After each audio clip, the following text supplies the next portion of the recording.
صاحب اب میرا کام ہو جائے گا نا؟ وہ جلدی سے اپنی چادر سنبھالتے ہوئے اٹھی۔ اس کے ہاتھ کپ کپا رہے تھے۔ میں نے سگریٹ سلگایا اور دھواں فضا میں چھوڑ دیا۔ ہاں ہاں، بس 1-2 چکر اور لگانے ہوں گے، پھر تمہارے شوہر کا کام ہو جائے گا۔ وہ چپ چاپ کھڑی رہی، جیسے کچھ کہنا چاہتی ہو مگر ہمت نہ پڑ رہی ہو۔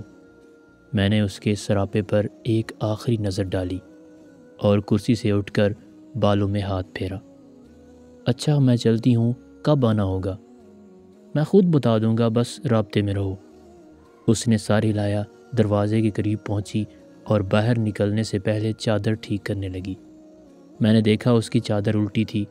ارے سنو، تمہاری چادر الٹی ہے۔ وہ چونک کر رکی، جھجک کے مارے نظریں جھکا لیں، پھر تیزی سے دروازے سے نکل گئی۔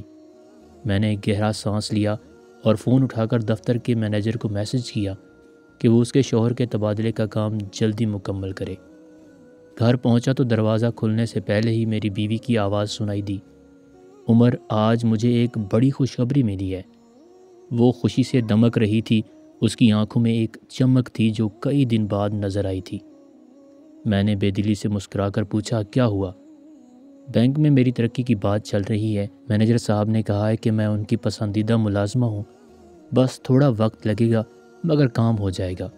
وہ دروازہ کھول کر اندر داخل ہوئی اور میں اس کے پیچھے پیچھے چل دیا۔ یہ تو بہت اچھا ہوا، مبارک ہو۔ ہاں مگر ایک مسئلہ ہے، کچھ دوسرے لوگ میرے خلاف ہیں، لیکن مینیجر صاحب نے کہا ہے کہ اگر میں… خیر چھوڑو، مجھے یقین ہے کہ سب ٹھیک ہو جائے گا۔ میں نے چونک کر اس کی طرف دیکھا، اس کے الفاظ میں چھپا خوف، وہ جھجک جو وہ چھپانے کی کوشش کر رہی تھی، مجھے کچھ سمجھنے پر مجبور کر رہی تھی۔